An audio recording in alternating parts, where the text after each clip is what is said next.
and thank you for joining us. On the bright side, we've been talking about gas hormones. Love this concept, the idea that there's gases that are emitted or misted out of cells to create changes in the body. Some of these gases are poisonous gases. Carbon monoxide is a poisonous gas and a gas hormone. Hydrogen sulphide is a stinky poisonous gas and a gas hormone. And nitric oxide, the most famous of the gas hormones. All of these have relaxing effects on the body, healing effects on the body, especially on the brain and especially on the heart. And as it turns out, nitric oxide, and we'll talk about that here in a little bit, nitric oxide actually has some nice benefits for skin health and for healing, for wound healing. Nitrogen in general has been appreciated as a biological tool, as a healing tool for a long time. Biological gases especially have been known about since maybe basically the 17th, 18th century. When we first discovered oxygen, we first discovered nitrogen. We discovered nitrogen and oxygen gases around the same time. Nitrogen gases have been particularly exploited for brain health benefits since the 1800s. And a lot of folks who can't wait to go to their dentist to get high from nitrogen. Nitrogen will get you high. Nitrogen gas will get you high anyway. It's an anesthetic. It's been called sweet air. If you've ever had your teeth filled and they put a mask on you and you breathe this sweet air in, you've experienced the intoxicating, inebriating brain effects of nitrogen. William James, who's known as the father of psychology, he used to use nitric oxide, nitrous oxide gas, for not only to get high, not only for inebriation, but also for great ideas. And William James had a lot of great ideas about how the mind worked and about psychology, and many of these can be attributed to his use of nitrous oxide as gas. It was when it was first discovered in the 1700s. This nitrogen gas was quite ahead. It was quite ahead as an intoxicant. It was used at parties. It was used at fairs. Pretty soon, people were calling it laughing gas. They still call it laughing gas. I don't know if anybody ever laughs with nitrous oxide in the dentist's office, but it can sure give you a nice little trip, nice little intoxicating trip. I don't particularly like nitrous oxide. I don't like the feeling. It makes me kind of sick, actually. But I remember when I was a kid, man, holy cow, that laughing gas will kick your butt. And that's all the nitrogen, the effect of the nitrogen gas. I remember when I was in college back in the 1970s, there was a product that you could buy in, they used to call them head shops. I don't know if they still call them head shops. These were places where you go buy bongs and pipes and drug paraphernalia, things that could get you legally high.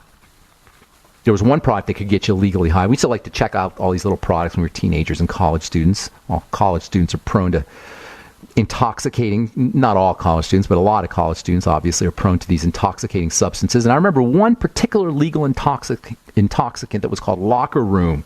And it was a little brown bottle and had a volatile liquid in it. And it was supposedly marketed as a room deodorizer. It supposedly could deodorize a locker room, but in reality, people would inhale the vapors. They would stick the little brown bottle under their nose and take a big hit of it, big snort of it. And the vapors would dilate or open up blood vessels in your head, and you get this surge of blood to your brain that would create a kind of pounding effect, a throbbing effect that, I don't know, kids would construe to be a high, pleasurable high. I never particularly liked it. But I remember there was a kid named Mark who lived in my dorm, and he liked the feeling so much he would always carry this little bottle of room deodorizer around in his pocket, and he'd inhale it pretty much all day long. You'd be sitting there talking to Mark, and he'd pull out his little bottle of Locker Room and then snort it right in the middle of having a conversation. We actually started calling Mark Locker Room, which I remember he hated that name.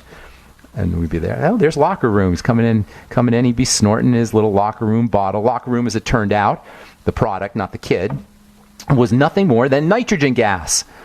Specifically, nitrite gas. It was a liquid form. It's called butyl nitrite. Just basically inhalable nitrogen. And you could still get Locker Room on the internet. And you can get similar products on the internet. They're all marketed as cleaning fluids or as room deodorizers. And the websites that sell them will usually say something like, our products are only supposed to be used as solvents or only supposed to be used as cleaning fluids only, and don't inhale for any other reason, et cetera, and then don't order if your plan is to abuse these products. But like Locker Room, these are mostly used as intoxicants, not room deodorizers. The vasodilation, the blood vessel opening properties, are used for sexual enhancement, for sexual experiences. Some people will call these things poppers.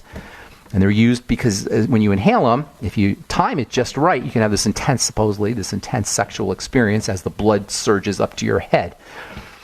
One of the most important ways to up upregulate your own nitric oxide levels is to get out in the sun, get some sunshine. The sun stimulates the production of nitric oxide, not nitrous oxide necessarily, but nitric oxide for healing, for the circulatory system. Just another reason why you want to get out in the sun.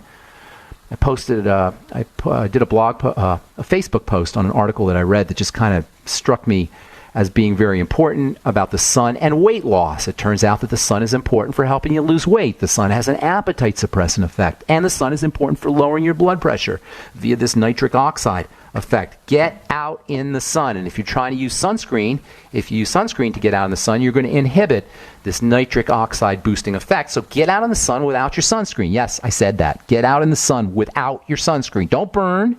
Nobody wants you to burn, and you don't need a lot of sun, but you need a little bit, and the sunscreen is just going to interfere with the effects of the sun, in addition to contributing its own toxicity. I don't want to get too much into the importance of the sun and the toxicity of sunscreen today. We can continue that discussion here later on in the year as the sun becomes more relevant. But the point is that for a lot of reasons, including upregulating your own nitric oxide, you want to make sure that you're getting out in the sun on a regular basis without blocking the solar radiation, the sun's rays, with toxic sunscreens.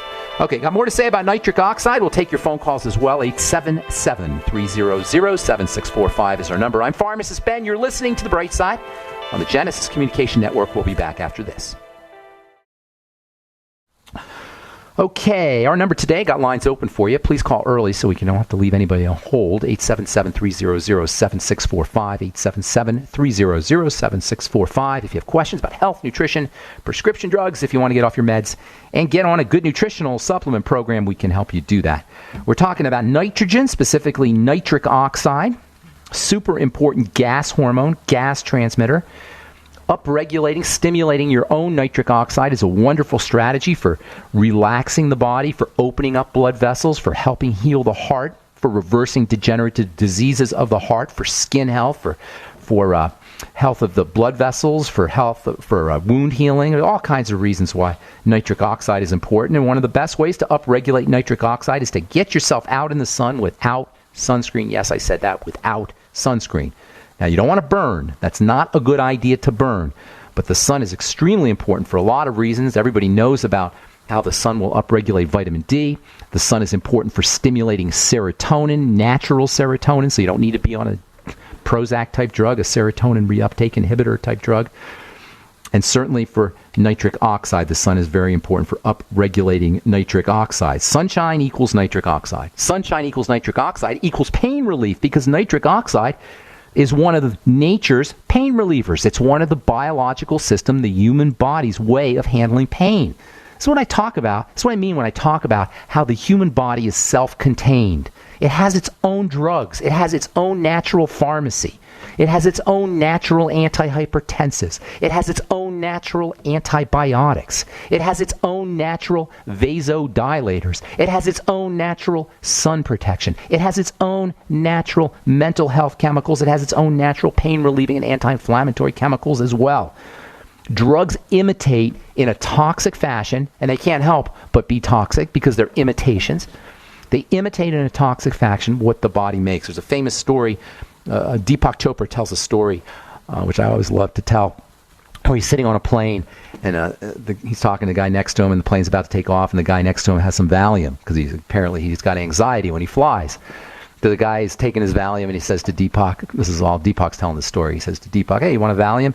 And Deepak goes, "No thanks, I'm making my own." Just like that. That's how he talks. And I always love that story because he is making his own. We're all making our own Valium. We're all making our own anti-anxiety medication. These are natural chemicals that the body makes and the brain makes, but they're imitated by pharmacology, by pharmaceutical companies, imitated in toxic fashion and sold back to us. Upregulate your own mental health chemicals. Upregulate your own anti-inflammatory chemicals. Upregulate your own blood sugar metabolizing chemicals. I was just reading an article here off of Medscape. Where did I put that darn article? Apparently now, doctors want everybody to take metformin. Metformin is a drug that lowers blood sugar, that helps the body handle blood sugar. And now doctors want everybody to take metformin. You don't need metformin, peoples. If you got diabetes or if you got blood pressure problems, I can't find this article now, but If you got blood sugar problems, if you want to support blood sugar, you don't need metformin. You don't need any drugs. Our bodies are self-contained. We make our own medication. We make our own pharmacy. And of course, it all comes from the foods we eat, in addition to the thoughts we think and the feelings we feel.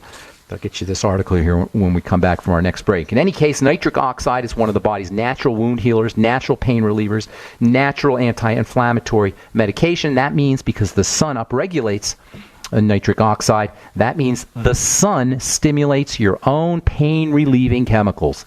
Sunshine equals pain relief. Sunshine equals anti-inflammation. Via this nitric oxide connection, the sun is anti-inflammatory and it is pain-relieving.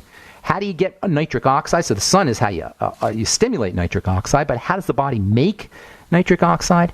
Via the amino acid arginine. This is where we started talking about all these gas hormones many weeks ago when we were discussing arginine. I absolutely love this amino acid. It's not essential.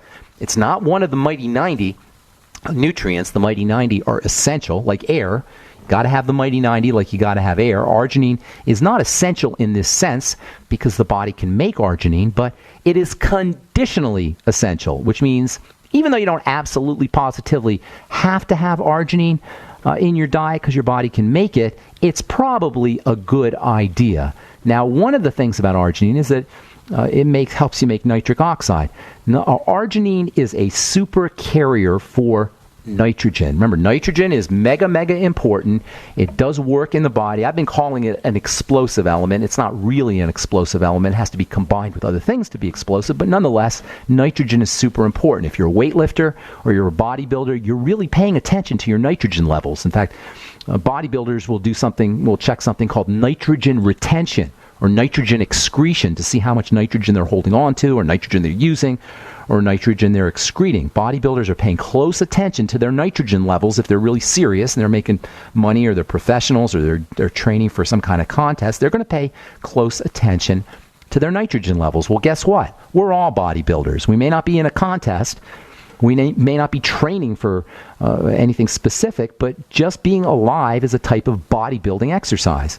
So if a professional bodybuilder, is paying attention to their nitrogen levels, it's probably a good idea for all of us to be paying attention to our nitrogen, especially if we're in the hospital, especially if we're recovering from something, especially for grandma and grandpa who are in a nursing home, people who have wasting away issues, like if they have cancer. It's probably not a bad idea to start paying attention to nitrogen, and there's no better way to make sure that you got enough nitrogen in your body than to use arginine supplementally. You can get arginine in food, certainly, but supplemental arginine is so cheap, it's so easy to get, it's so non-toxic and benign and gentle. It tastes like crap, but if you use it in a capsule or if you use a tablet and you swallow it, it's not as bad. I put powder right in my smoothie, and I got to make sure that I cover up the taste of it because, man, is it bitter. You know why it's bitter? Because it's got nitrogen in it, and nitrogen has a certain bitter kind of unpleasant taste to it.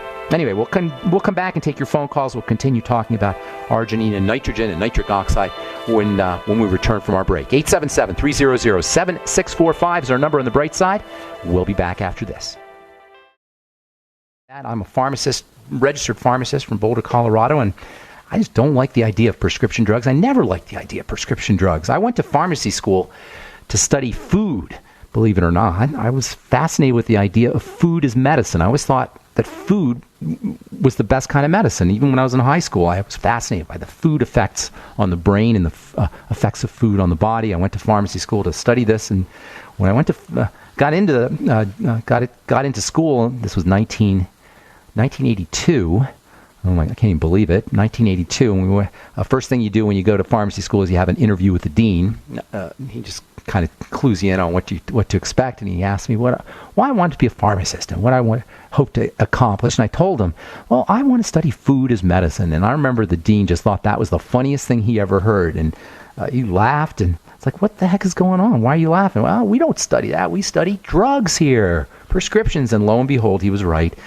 Pharmacists study drugs. Pharmacists study toxins. Pharmacists study the poisonous effects of what we call medicine. And for the life of me, it never made sense, and it still doesn't make sense, this idea of using drugs to make the body better, of poisoning the body in the name of health. I got a Facebook letter here. I get a lot of Facebook letters. If you guys want to send me notes or letters or questions, please use my email, ben@ksco.com. It's hard for me to reply via Facebook, and I don't check my Facebook account as often as I probably should. In any case, got a letter here from Onatnam, I think he says it, Onatnam.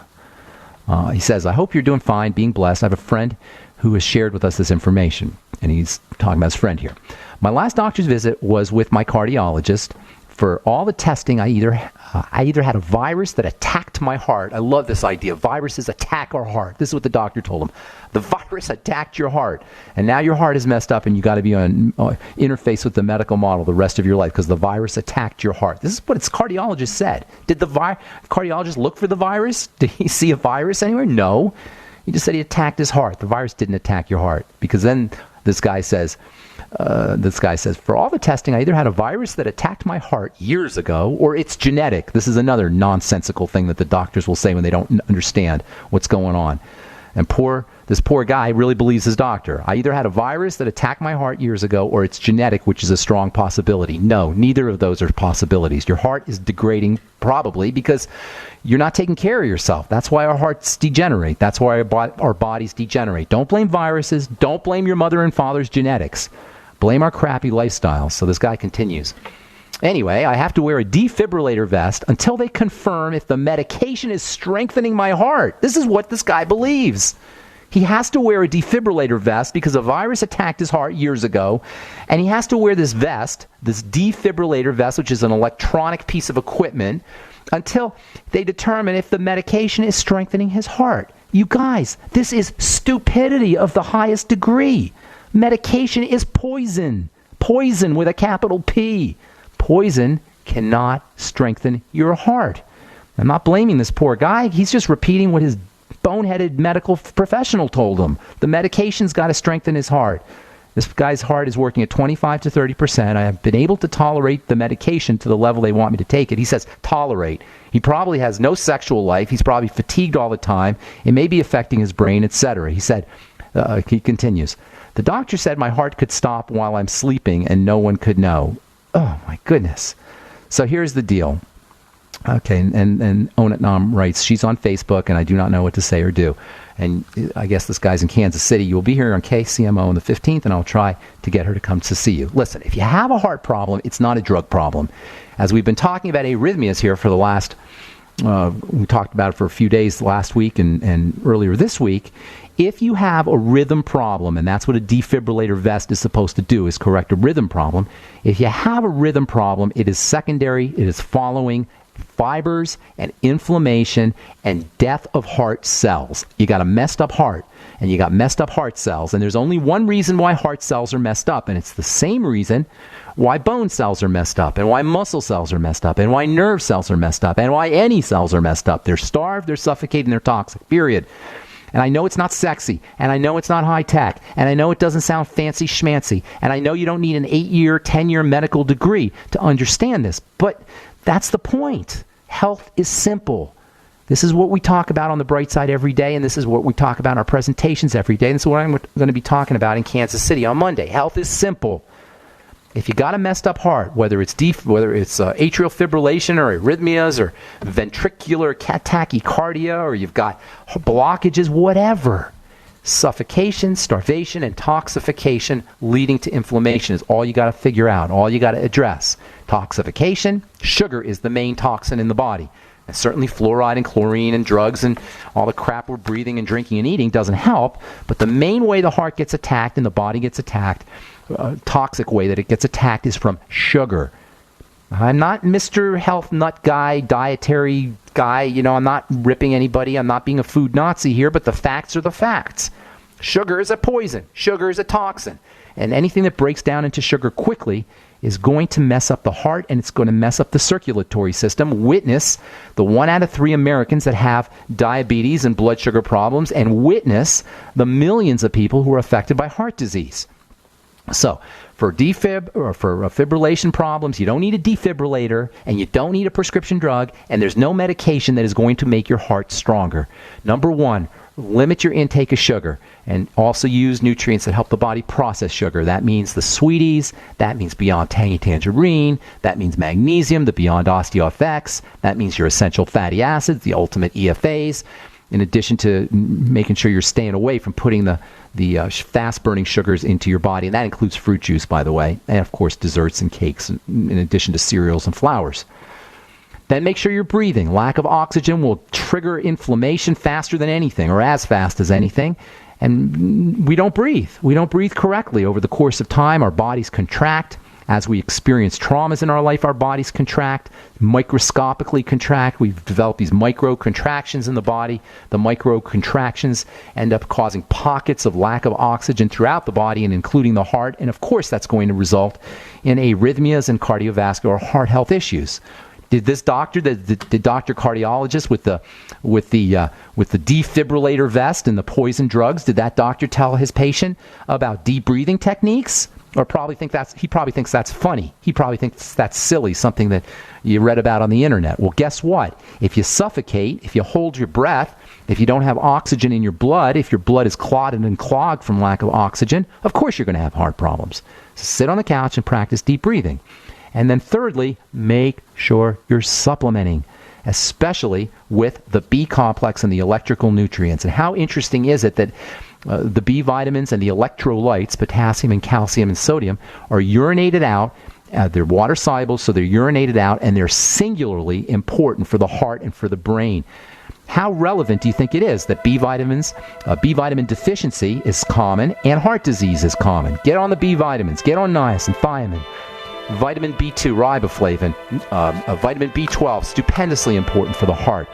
Way before you think about using a prescription drug, you should be using the B vitamins. And, of course, vitamin C. Oh, my goodness. Vitamin C is unspeakably important for cardiovascular health and also water soluble. All right, I'm Pharmacist Ben. You're listening to The Bright Side on the Genesis Communication Network. We'll be back after this.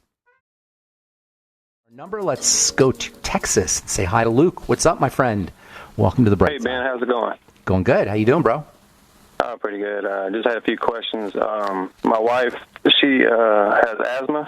Okay. And she just recently came down with a cold, and now she's got bronchitis. Okay, she's got some lung problems, some respiratory problems. Yeah, she's got some respiratory issues. Well, here's the deal. Asthma is a secondary problem.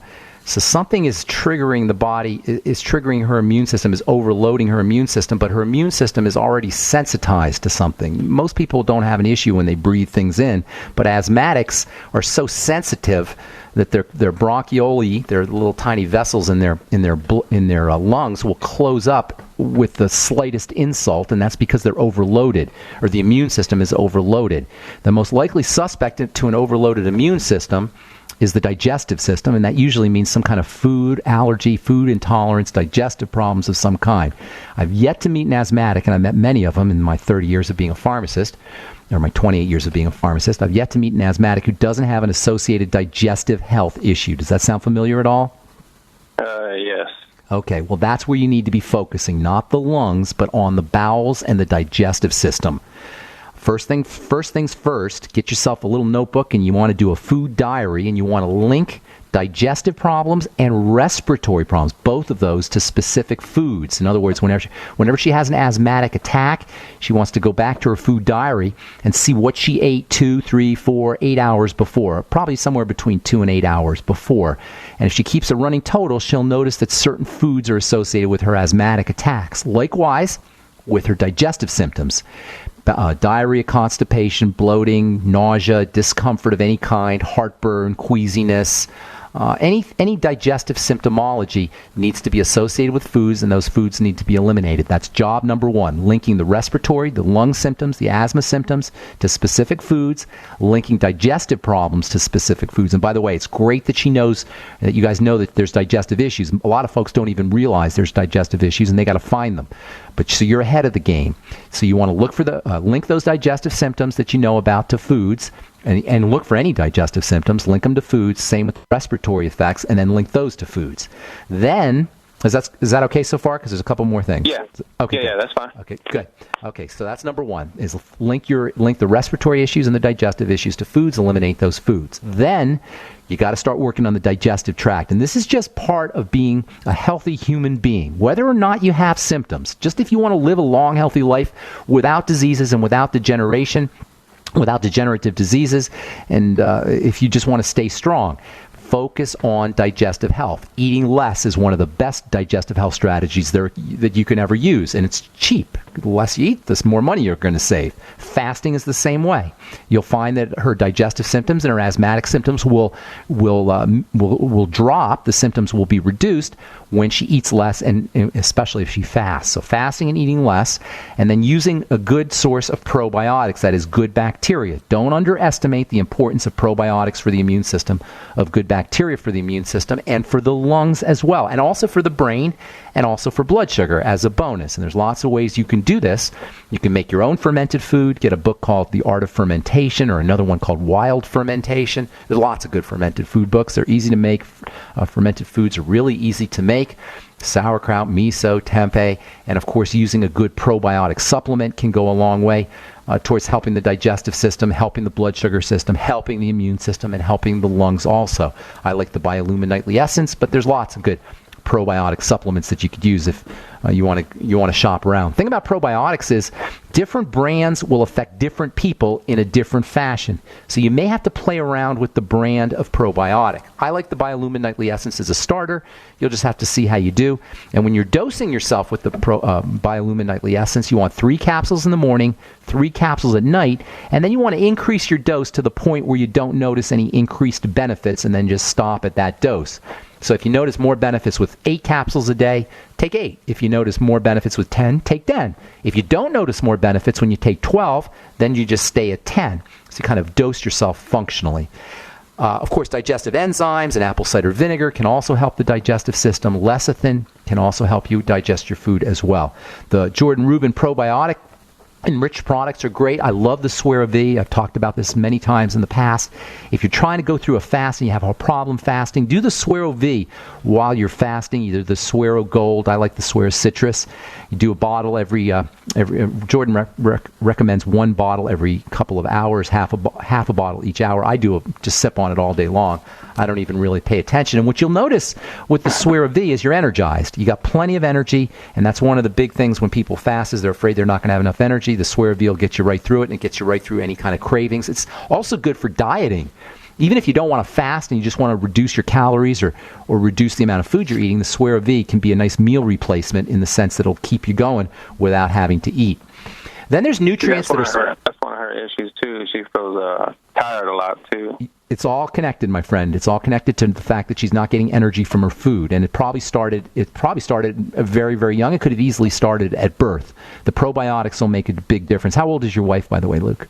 She's 29, and okay. Her asthma doesn't usually act up until the winter, months. Dryness.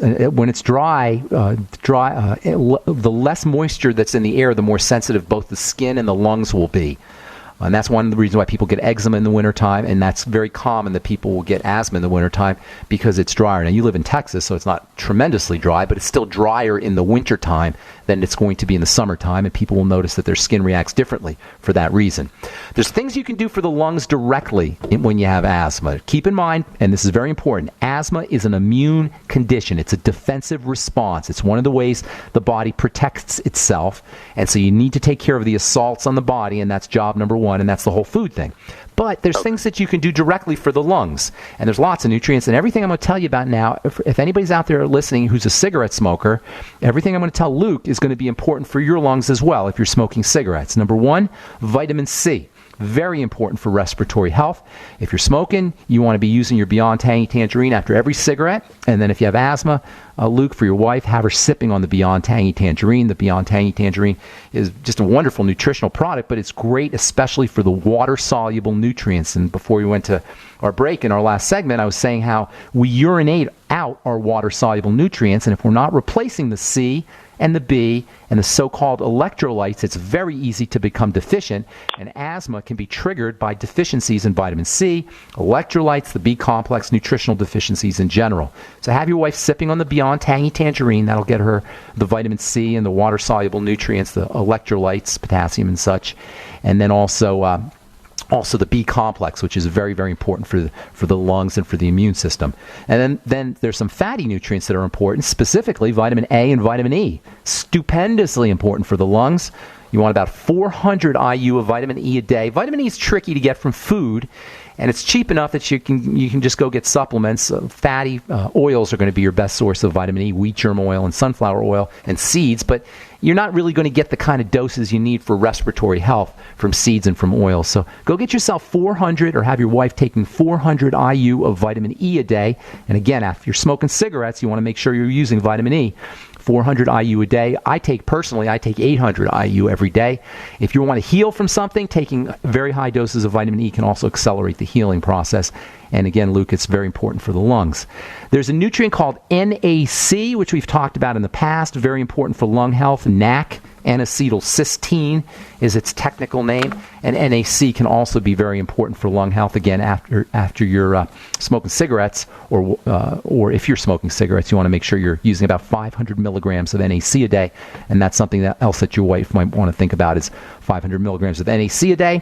And then also selenium has some importance for the lungs. Selenium is an activator for one of the body's most important immune chemicals, something called glutathione. Selenium acts as a activating switch or a battery for turning on glutathione, maybe 400 micrograms of the ultimate selenium from Longevity, which is a good source of selenium. And then vitamin A is also important. 20,000 international units of vitamin A, important for all immune system health, for immune system functioning.